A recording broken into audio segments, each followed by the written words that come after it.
매일 성경과 함께하는 오늘의 큐티 시간입니다.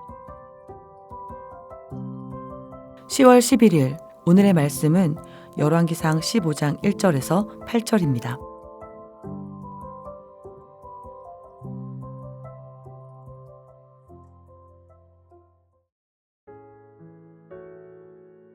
느밧의 아들 여로보암 왕 18째 해에 아비암이 유다 왕이 되고 예루살렘에서 3년 동안 다스리니라. 그의 어머니의 이름은 마아가요 아비살롬의 딸이더라. 아비암이 그의 아버지가 이미 행한 모든 죄를 행하고 그의 마음이 그의 조상 다윗의 마음과 같지 아니하여 그의 하나님 여호와 앞에 온전하지 못하였으나 그의 하나님 여호와께서 다윗을 위하여 예루살렘에서 그에게 등불을 주시되 그의 아들을 세워 뒤를 잇게 하사 예루살렘을 견고하게 하셨으니 이는 다윗이 햇사람 우리아의 일 외에는 평생에 여호와 보시기에 정직하게 행하고 자기에게 명령하신 모든 일을 어기지 아니하였음이라. 르호보암과 여로보암 사이에 사는 날 동안 전쟁이 있었더니 아비암과 여로보암 사이에도 전쟁이 있으니라. 아비암의 남은 사적과 그 행한 모든 일은 유다왕 역대지략에 기록되지 아니하였느냐. 아비암이 그의 조상들과 함께 자니 다윗 성에 장사되고 그 아들 아사가 대신하여 왕이 되니라.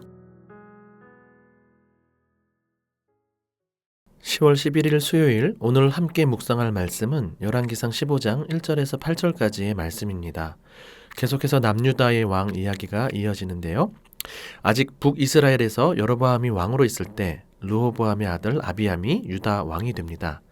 이렇게 북이스라엘의 왕이 누구였는지 밝히면서 유다 왕을 소개하는 것을 통해 우리는 열왕기서의 역사적 사실성을 신뢰하게 됩니다. 그러나 더 중요한 것은 북이스라엘과 남유다가 별개의 두 나라가 아니라 사실 한 형제의 나라라는 사실을 계속 알려주는 것 같습니다. 아쉽게도 오늘 마지막 부분 6에서 7절에서는 둘 사이에 계속해서 전쟁이 이어지고 있다는 사실을 확인하게 됩니다. 우리 존재는 결코 독립적으로 존재할 수 없고 누군가와의 관계 속에서 형성되기 마련입니다. 그러니 우리와 관계하는 모든 이들과 전쟁이 아니라 화평을 추구하고 누리는 것이 우리의 사명입니다. 고린도후서 5장 17절 이하에 말씀하시는 우리의 정체성과 사명을 기억해 봅니다.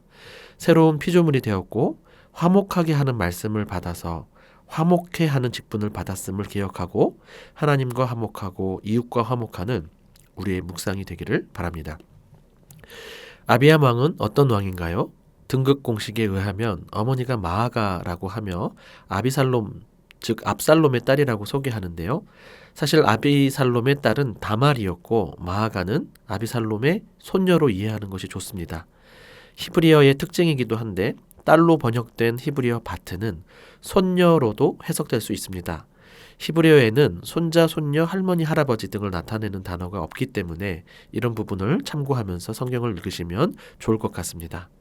3절에 보니 아버지가 이미 행한 모든 죄를 행하였다고 말합니다. 이 부분을 직역하면 그의 아버지의 모든 죄 중에 죄 안에 걸었다입니다. 행하다고 번역된 단어 할라크는 기본적인 의미는 걷다입니다. 걷는 것은 삶을 의미하죠. 그러니 아버지의 죄 안에서 아버지와 같이 살았다는 것입니다.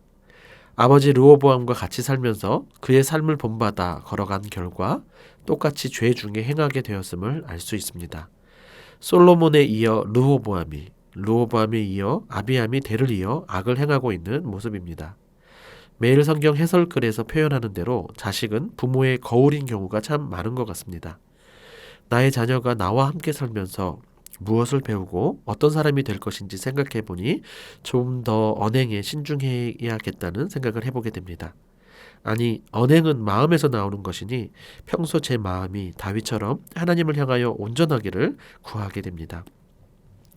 특별히 마음에 포커스를 두고 평가를 하고 있는 부분이 눈에 담깁니다. 우리는 외적으로 나타나는 어떤 성과와 성취 등을 보며 사람을 평가하지만 하나님은 사람의 마음을 보십니다.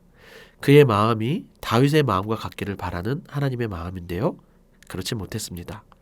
여호와 앞에 온전하지 못하였다고 표현하는데 여기서 온전하다라는 단어는 샬렘입니다. 솔로몬의 이름과 연결해서 생각해 볼 수 있는데요. 이번에 열왕기서를 묵상하며 솔로몬을 오랫동안 묵상하면서 그 이름과는 다르게 마음이 온전하지 못한 부분들을 초창기부터 발견하면서 왠지 모를 불안감을 느끼셨을 것 같습니다. 그러다가 11장에서 그가 어떻게 타락하고 무너지는지를 우리는 확인하게 되었죠. 마음이 온전해진다는 것, 또 그 마음을 지키는 것이 참 쉽지 않은 것 같습니다. 잘 아시다시피 다윗이 완벽한 사람은 아니었습니다.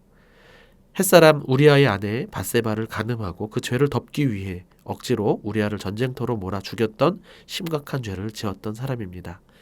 그러나 그는 그 일에 대하여 통렬히 회개하였고 징벌을 받는 중에도 하나님만 섬기기 위해 마음을 쏟았습니다.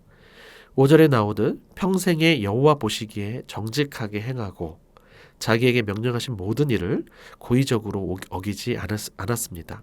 우리 역시 실수할 수 있고 범죄하기도 하지만 우리의 마음이 하나님만 섬기기 위해 애쓰며 그분의 말씀에 헌신하는 온전함이 있기를 바랍니다.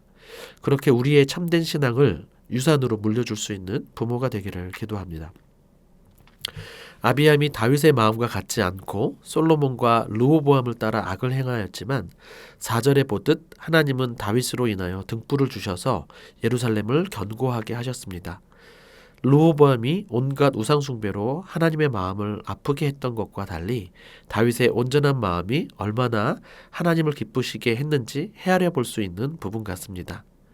우리를 구원해 주신 하나님께 우리 마음을 드리는 것이 당연한 것임에도 우리의 마음을 알아주시고 인정해 주시는 하나님이 참 감사합니다. 저와 여러분의 마음과 삶이 그렇게 하나님을 감동시키는 삶이 되면 좋겠습니다. 여하튼 다윗의 친실함을 통해 후대가 복을 얻는 결과를 확인하게 되는데요. 우리로 인해 우리의 자녀가 복을 얻고 우리 이웃이 복을 얻게 되기를 바랍니다. 나의 삶이 참 작고 연약하며 세상에 아무런 영향을 주지 못하는 것처럼 여겨질 수 있지만 하나님은 우리를 통해 세상에 복을 주시기를 원합니다.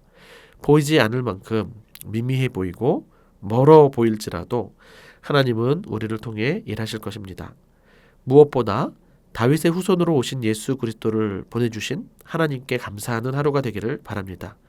우리도 아비암보다 나을 것 없는 죄인이지만 예수 그리스도 그분의 신실함으로 인하여 언약 백성에게 약속하신 성령과 하나님 나라의 유업을 받게 되었으니 얼마나 감사한 일입니까? 기도하겠습니다. 하나님 아버지, 다윗의 신실함으로 인하여 그의 가문에 복을 주시고 견고하게 하시는 은혜를 마주하게 하시니 감사합니다. 다윗의 후손 예수 그리스도를 보내주셔서 우리에게 더 큰 은혜를 허락하신 것도 깨닫게 하시니 감사합니다. 우리의 마음도 다윗의 마음처럼 예수님의 마음처럼 하나님을 향해 온전하기를 바라고 평생에 하나님 보시기에 정직하고 바르게 말씀 따라 살기를 원합니다. 무엇보다 우리의 삶을 통해 우리 자녀들이 죄의 길이 아닌 말씀의 길을 걸을 수 있도록 인도해 주시기를 원합니다. 왕이시자 백성의 대표로 하나님 말씀에 신실하게 죽기까지 순종하신 예수 그리스도의 이름으로 기도합니다. 아멘.